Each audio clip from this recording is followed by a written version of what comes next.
Hello friends, இன்றைக்கி நம்ம பார்க்க போகிறது பார்த்திங்கன்னா மைக்ரோ பிளேட் ரீடர் சைபர் லேப்னு ஒரு பிராண்டு. ஸோ இந்த இன்ஸ்ட்ருமெண்ட்டில் பார்த்திங்கன்னா பிளேட் எரர்னு சொல்லிட்டு ஒரு எரர் கோடு வந்தது.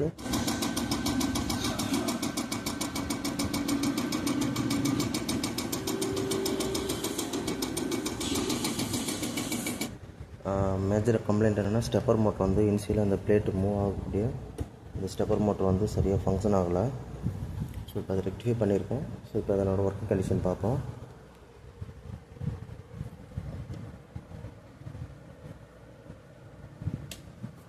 ஸோ இன்ஸ்ட்ருமெண்ட் ஆன் பண்ணியாச்சு.